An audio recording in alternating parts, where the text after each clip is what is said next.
There are movie lovers and cinephiles out there that think that Milos Forman's Amadeus is one of the greatest films ever made. And while I can kind of see that in the movie, I thought this one was just pretty good. Like, obviously, there is a lot of great stuff to it. Like, F. Murray Abraham and the guy who plays Mozart were just incredible. Just seeing them, like, try to one-up each other. And, like, they were all so great. Like, I can definitely see why F. Murray Abraham won that Oscar. And, like, this movie also just looks beautiful.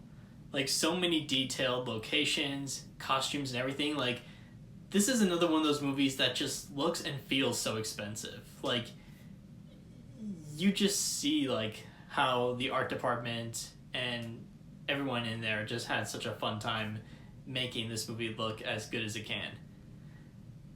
And there are also just some really cool moments with, like, some of the operas. Like, that one where after Mozart's father dies is actually such a great little opera. Like, I don't know what else to say about it. I just really love it. But in all honesty, like, there's not much else to talk about. I mean, I do have some other kind of little problems. Like, wasn't a big fan of some of the kind of Coco Melon type plays they were putting on. And yeah, I just thought this one was good. Like I have nothing else bad to say about it, but like, I mean, I couldn't find myself thinking like that this is one of the greatest films. I just simply thought it was a really good movie. Nothing more, nothing less. Now let's see what the history buff himself thinks of this movie. So, Milos Forman's Amadeus. I thought this movie was pretty good, but it kind of left me feeling a little bit disappointed. I was heading into this movie, like, extremely hyped about it, thinking, like, okay, this is going to be an all-time film. Like, I saw some scenes from the movie that just looked amazing. The sets looked amazing. Heading into it, I thought, like, oh, this is going to be an all-time great movie. Like, it's going to be a 5 out of 5. I think for me, it was still just a 4 out of 5. There was just something missing about this film. Well, for starters, let's just talk about the good stuff. The best thing about this movie is the kind of like historical accuracy in the world building. Amadeus really brings you into the world of like the late 1700s Vienna, whenever all the artists back then, Mozart, Salieri, Beethoven, that was whenever all these people were kind of performing. It really immerses you into that time period, and all the wigs and stuff that the actors wear, the buildings that they go into. I think even the opera houses that are in the movie are all historically accurate. So I thought that was an amazing part of the movie. It completely envelops you into the film. Additionally, too, the makeup for the movie was amazing. Like, the main character appearance of this film is Salieri, and we see the film through his eyes whenever he's old and he's kind of reminiscing on the past. The way that they made old Salieri look, and mind you, this movie came out in like 1984, the prosthetics and makeup that they have for him just looked amazing.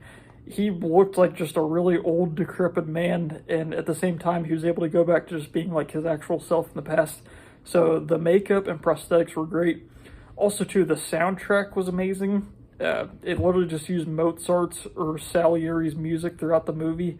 I thought that was great. It really just helps set the scene for the entire film. The music envelops the movie, and it just flows really well with the entire picture. And the plot's really good, too. The plot of Salieri kind of trying to backstab Mozart, and they have like a rivalry through like a decade or so. I thought it was pulled off very well. Overall, all the elements of this movie are really good, but the one thing that kind of confounds me about this is that just once it's all mashed together in a single picture, I just feel like something's kind of missing from it. I don't really like the way that the scenes are kind of like melded together. There's certain scenes like the beginning part of the movie, during the end, and in the middle where there's like individual scenes that are just great. They're amazing. They're like all-timers. And then there's other scenes where I'm like, why is this even in the movie? This movie is 3 hours long, and some of these scenes, like, they don't even need to be here. Like Luke was talking about the Coco Melon play. Whenever they showed that off, I was like, why does this need to exactly be here? Same time, it could show Mozart's character development in that point in the movie where he's kind of losing it, but like, it seemed kind of unnecessary. And there were some aspects of the movie where it just seemed kind of like unsettling at times, where in other parts of the movie I was like really enveloped in the plot and just kind of like the scenery and stuff, and then there's other points where I'm like, I don't know, I'm just not really feeling this scene that much. So overall, Amadeus is, I would say, a really good movie. It's on the precipice of being great, but it's really good. There's just something missing about this movie. Like, if that would have been fixed, if the scenes come together a lot better and some of these weird scenes were taken out, I feel like this had the potential to be a 5 out of 5 movie. Additionally, too, I forgot to mention F. Murray Abraham's portrayal of Salieri. I think he did an all-time job, and the guy that played Mozart, too. So all the other aspects were good, but there's just something missing about the movie that keeps this from being a perfect and kind of like all-time great film, in my opinion. But it's still definitely worth the watch. If you're a history buff, it's a great film to watch, even though a lot of it's kind of fictionalized, like the rivalry between